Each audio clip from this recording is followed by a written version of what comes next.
Fort Hood community,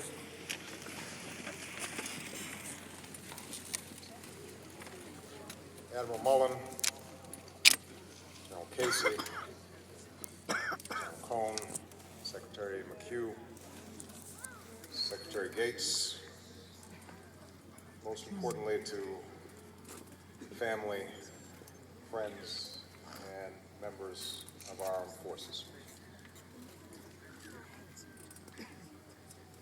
We come together filled with sorrow for the 13 Americans that we have lost, with gratitude for the lives that they led, and with a determination to honor them through the work we carry on.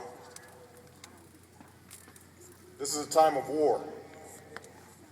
If these Americans did not die on a foreign field of battle, they were killed here, on American soil, in the heart of this great state, in the heart of this great American community.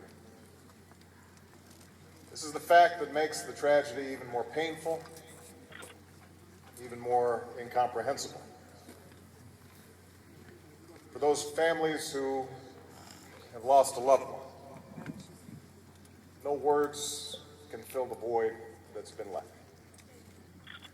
We knew these men and women as soldiers and caregivers. You knew them as mothers, fathers, sons and daughters, sisters and brothers.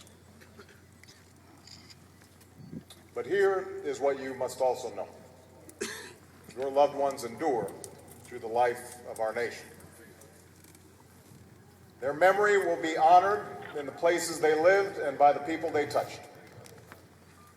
Their life's work is our security and the freedom that we all too often take for granted. Every evening that the sun sets on a tranquil town, every dawn that a flag is unfurled, every moment that an American enjoys life, liberty, and the pursuit of happiness, that is their legacy. Neither this country nor the values upon which we were founded could exist without men and women like these 13 Americans. And that is why we must pay tribute to their stories.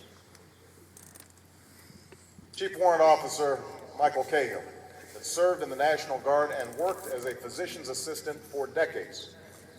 A husband and father of 3, he was so committed to his patients that on the day he died, he was back at work just weeks after having had a heart attack.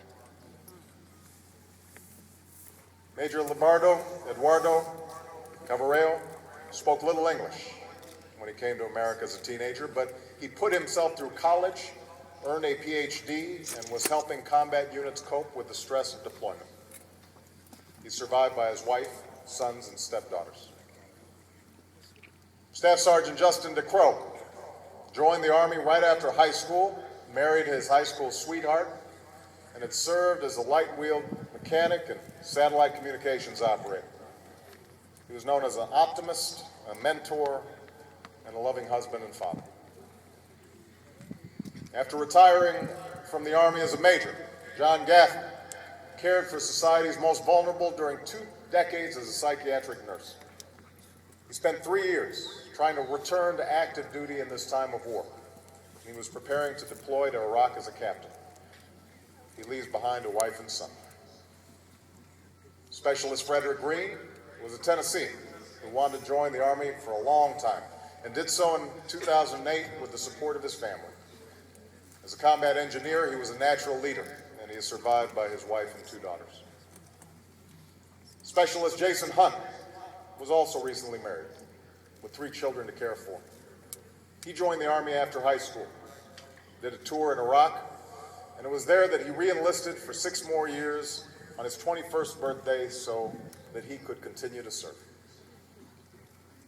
Staff Sergeant Amy Kruger was an athlete in high school, joined the Army shortly after 9/11, and had since returned home to speak to students about her experience.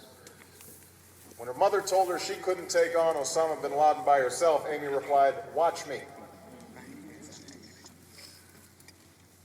Private First Class Aaron DeMelka was an Eagle Scout who just recently signed up to do one of the most dangerous jobs in the service, defuse bombs, so that he could help save lives.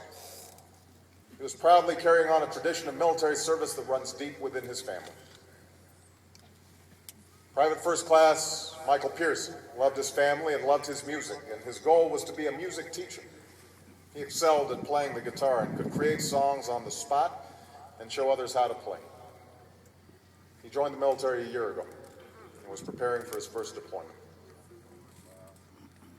Captain Russell Siegel worked as a nurse for the VA, helping veterans with post-traumatic stress. He had extraordinary respect for the military and signed up to serve so that he could help soldiers cope with the stress of combat and return to civilian life. He leaves behind a wife and son. Private Francesca Velez, daughter of a father from Colombia and a Puerto Rican mother, had recently served in Korea and in Iraq and was pursuing a career in the Army. When she was killed, she was pregnant with her first child and was excited about becoming a mother.